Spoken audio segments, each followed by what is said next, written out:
Si Kite ay isang malakas na non-user at dating estudyante ni Gene Freaks. Siya ay kilala sa kanyang kakaibang kakayahan na tinatawag na crazy slots. Ang kakayahang ito ay nagbibigay sa kanya ng siyam na iba't ibang armas. Bawat isa ay may natatahing kapangyarihan depende sa numero na kanyang makukuha sa roulette. Ang mga armas na ito ay nagtataglay ng iba't ibang estilo ng pakikipaglaban na nagpapakita ng kagalingan ni Kite sa pag-angkop sa iba't ibang sitwasyon. Narito ang detalyadong teorya at analysis tungkol sa bawat isa sa kanyang siyam na crazy slots. Una, ang katana. Ang katana ay maaaring tumutukoy sa isang tradisyonal na Japanese sword. Malamang na ginagamit ito ni Kite para sa mabilis at malinis na mga hiwa na nakatuon sa katumpakan at deadly na epekto. Ang lakas na ito ang posibleng nakasalalay sa kayang hiwain ng halos anumang bagay, lalo na kapag pinapahusay ng nen ni Kite, kaya't ito'y nagiging mabisang sandata laban sa mga malalakas na kalaban. Pangalawa, ang sight.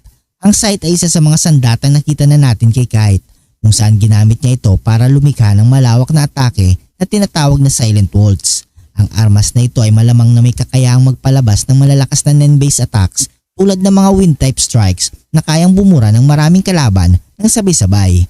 Ang sight ay sumasagisag sa kanyang kakayahang lumaban sa malalayong distansya at kontrolin ang paligid. Pangatlo, ang clover wand o mace. Ang mace ay maaaring kumakatawan sa dalisay na lakas. Isa itong mabigat na sandata na kayang durugin ng mga depensa o sirain ang armor ng mga kalaban.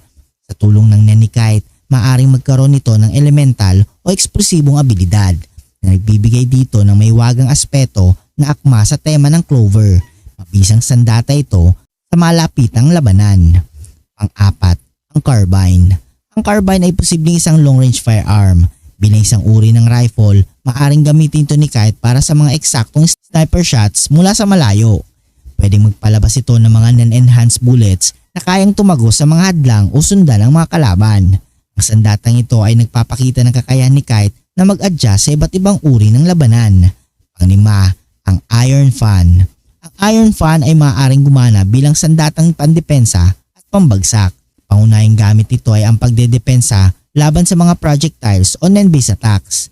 Ngunit maaari rin itong gamitin bilang pamputol o pampalabas ng mga air-based attacks.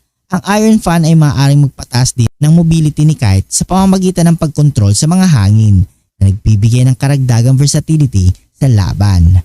Pang-anim, ang nano-weapon. Ang nano-weapon ay posibleng tumutukoy sa maliliit na microscopic na device na kayang umatake sa kalaban. Isa itong advanced na sandata na pwedeng umatake mula sa loob. Tinatarget ang mga internal organs o pinapahina ang daloy ng nen ng kalaban. Kailangan nito ang napakahusay na kontrol sa nen na nagpapakita ng mastery ni Kite sa maliliit na detalye ng laban. Pang-pito, ang mallet. Ang mallet ay malamang isang malaking maso na nakatuon sa puwersa.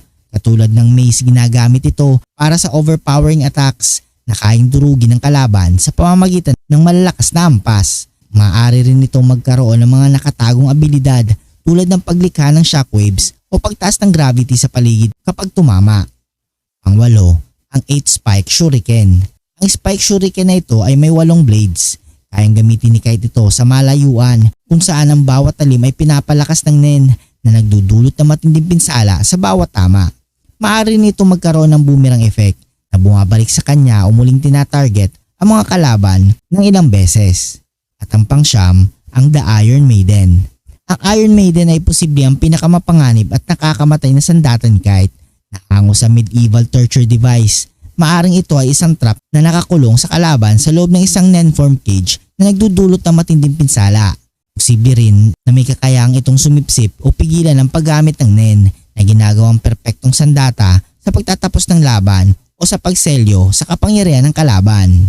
Ang bawat crazy slots weapon ni Kite ay nagpapakita ng kanyang versatility bilang isang mandirigma na kayang makibagay sa iba't ibang sitwasyon ng labanan. Habang ang ilan sa mga sandata ay nakatuon sa distraction, ang iba naman ay nagbibigay ng versatility sa offense at defense. Pinapalakas ang kakayahan ni Kite na labanan ng anumang uri ng kalaban. Kung nagustuhan ang video nito, huwag niyong kalimutang mag-like at subscribe and hit notification bell button para updated kayo palagi sa ating video. Maraming salamat.